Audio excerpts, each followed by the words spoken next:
ശരീരം സാധാരണഗതിയിൽ പ്രവർത്തിക്കുന്ന രീതി വിശദീകരിച്ചുകൊണ്ട് നമുക്ക് തുടങ്ങാം. തലച്ചോറിനെ മുൻഭാഗം, പിൻഭാഗം എന്നിങ്ങനെ 2 ഭാഗങ്ങളായി തിരിച്ചിരിക്കുന്നു.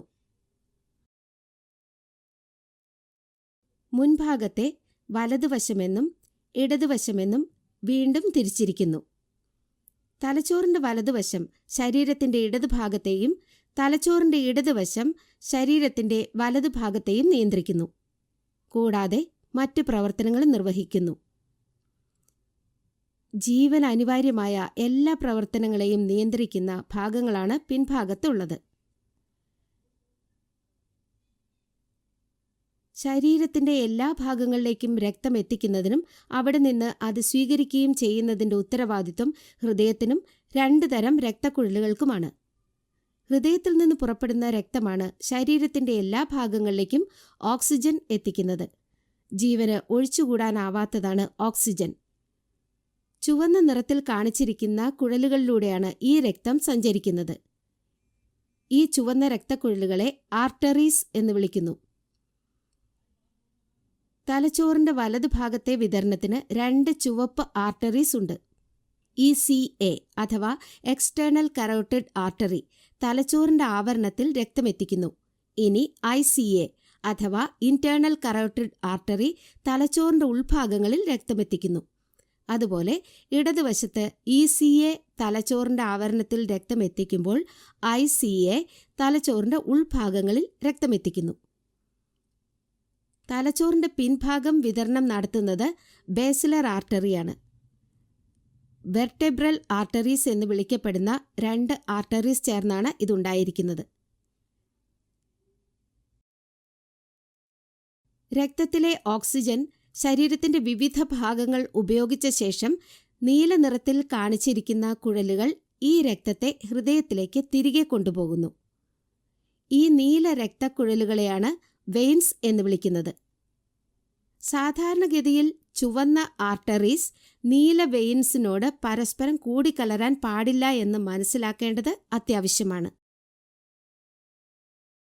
ഇനി ഞങ്ങൾ രോഗി നേരിടുന്ന പ്രശ്നത്തെപ്പറ്റി വിശദീകരിക്കാം. ചില രോഗികളിൽ ചുവപ്പ് ആർട്ടറീസും നീല വെയിൻസും തമ്മിൽ അസാധാരണമായ കണക്ഷനുകൾ കാണാം. അജ്ഞാതമായ കാരണങ്ങളാൽ ഈ കണക്ഷനുകൾ നീര് വന്ന് വീർത്ത് വലുതാവുന്നു. ഇത് സാധാരണമല്ല. ഡോക്ടർമാർ ഈ പ്രശ്നത്തെ ആർട്ടേറിയോ വീനസ് മാൽഫോർമേഷൻ അഥവാ AVM എന്ന് വിളിക്കുന്നു. ഒരു AVM സങ്കീർണമായ ഒരു കെട്ടുപോലെയാണ്. അത് തലച്ചോറിൽ എവിടെ വേണമെങ്കിലും സ്ഥിതി ചെയ്യാം. ഒരു AVMന് 3 ഭാഗങ്ങളുണ്ട്. ആദ്യത്തേത് അതിലേക്ക് രക്തമെത്തിക്കുന്ന ചുവന്ന ആർട്ടറിയാണ്.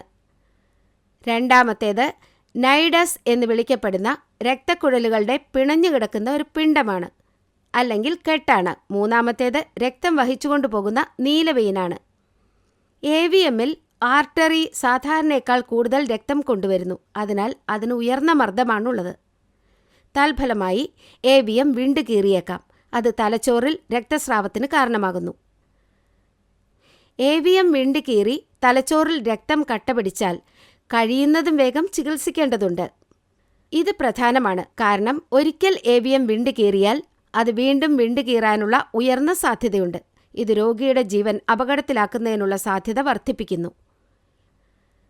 AVMൽ വീണ്ടും എപ്പോൾ വിള്ളൽ വീഴുമെന്ന് ഞങ്ങൾക്ക് പ്രവചിക്കാൻ കഴിയില്ല. ഇത് ചിലപ്പോൾ അടുത്ത കുറച്ച് ദിവസങ്ങൾക്കുള്ളിലോ മാസങ്ങൾക്കുള്ളിലോ വർഷങ്ങൾക്കുള്ളിലോ ആകാം. രോഗിക്ക് ഇനി പറയുന്ന ലക്ഷണങ്ങൾ അനുഭവപ്പെടാം: തലവേദന, ചുഴലി, ബോധക്ഷയം. ഈ അവസ്ഥ പരിശോധിക്കാനായി 3 തരം ടെസ്റ്റ് ഉണ്ട്, പ്രശ്നത്തിന്റെ കാരണം കണ്ടെത്തുന്നതിനായി ചെയ്യുന്നത്. ആദ്യത്തെ ടെസ്റ്റാണ് CT സ്കാൻ. രക്തം കട്ടപിടിച്ചിട്ടുണ്ടെങ്കിൽ CT സ്കാൻ വഴി അതിന്റെ സ്ഥാനം കണ്ടെത്താൻ കഴിയും. രോഗനിർണയത്തെ സഹായിക്കുന്ന മറ്റ് സവിശേഷതകളും ഇതിലൂടെ കാണാം.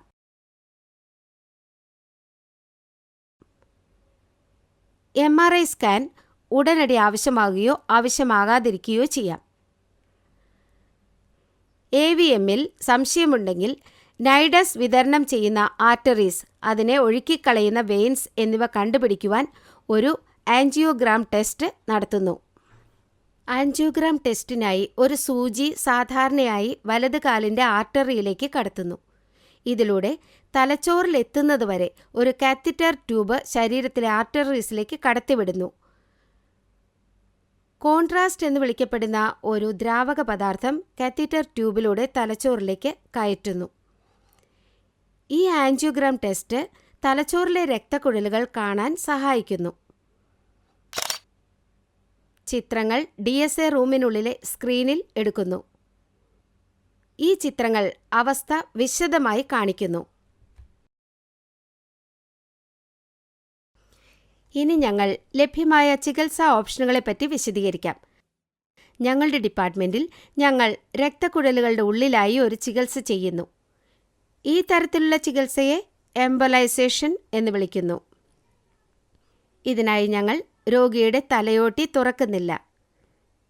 എംബോലൈസേഷനിൽ മരുന്ന് അല്ലെങ്കിൽ സിന്തറ്റിക് വസ്തു ഒരു കാത്തറ്റർ ട്യൂബ് വഴി അസാധാരണമായ സ്ഥലത്തേക്ക് രക്തയോട്ടം തടയാൻ ഒരു രക്തക്കുഴലിലേക്ക് ഇട്ടുകൊടുക്കുന്നു. ആൻജിയോഗ്രാം ടെസ്റ്റ് പോലെ തന്നെയാണ് ഈ ചികിത്സയും നടത്തുന്നത്. തലച്ചോറിലെ ആർട്ടറീസിൽ എത്തുന്നതുവരെ ധമനികളിലൂടെ മറ്റൊരു കാത്തറ്റർ ട്യൂബ് കടത്തുന്നു. കാത്തറ്റർ ട്യൂബ് AVMൽ എത്തിക്കഴിഞ്ഞാൽ അത് അടയ്ക്കുന്നതിനായി ഞങ്ങൾ ഒരു മരുന്ന് വയ്ക്കും. ഒരു സെഷനിൽ AVM പൂർണ്ണമായും അടയ്ക്കാൻ കഴിഞ്ഞേക്കില്ല. ഒരു സെഷനിൽ ഇത് സംഭവിച്ചില്ലെങ്കിൽ രോഗി വീണ്ടും ഈ നടപടിക്രമങ്ങൾക്ക് വിധേയമാകേണ്ടി വരാം. ചില സമയങ്ങളിൽ AVM വലുതായിരിക്കും എന്നതിനാൽ എംബോലൈസേഷൻ വഴി പൂർണ്ണമായും അത് ചികിത്സിക്കാൻ കഴിയില്ല. ഈ സാഹചര്യത്തിൽ എംബോലൈസേഷനു ശേഷം രോഗിക്ക് മറ്റൊരു ചികിത്സ നടത്തേണ്ടി വന്നേക്കാം. ഇതിനായി 2 ഓപ്ഷനുകൾ ഉണ്ട്. ഈ തീരുമാനം ഓരോ രോഗിയുടെ കാര്യത്തിലും വ്യത്യാസപ്പെട്ടിരിക്കും. ആദ്യത്തെ ഓപ്ഷൻ ഗാമ നൈഫ് ട്രീറ്റ്മെൻ്റ് ആണ്. ഇതൊരു തരം റേഡിയേഷൻ തെറാപ്പിയാണ്. രണ്ടാമത്തെ ഓപ്ഷൻ സർജറിയാണ്.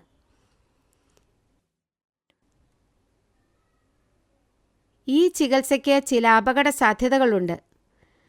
ആർട്ടറി തുളയ്ക്കുന്ന ഭാഗത്ത് കാലിൽ രക്തം ചെറുതായി കട്ട പിടിക്കാം. കാത്തറ്റർ ട്യൂബ്സ് ഉള്ളിലേക്ക് കടത്തുമ്പോൾ തലച്ചോറിലെ ഏതെങ്കിലും ആർട്ടറീസിന് പരിക്ക് പറ്റാം. എംബോലൈസേഷൻ സമയത്ത് AVM വീണ്ടും വിള്ളൽ വീഴാം. ഇത് സംഭവിക്കുകയാണെങ്കിൽ രോഗിയുടെ അവസ്ഥ മോശമാകാം. കാരണം വിള്ളൽ മൂലം തലച്ചോറിൽ രക്തം കട്ട പിടിക്കാം. AVM രക്തക്കട്ടയുടെ വലിപ്പത്തെയും സ്ഥാനത്തെയും ആശ്രയിച്ച് രക്തക്കട്ട നീക്കം ചെയ്യുന്നതിന് രോഗിക്ക് അടിയന്തര സർജറി ആവശ്യമായി വന്നേക്കാം. തൽഫലമായി രോഗിയുടെ ആശുപത്രി അല്ലെങ്കിൽ ICU താമസം നീളും. തലച്ചോറിനും ശരീരത്തിനും ചില പുതിയ പ്രശ്നങ്ങളുണ്ടാകാം.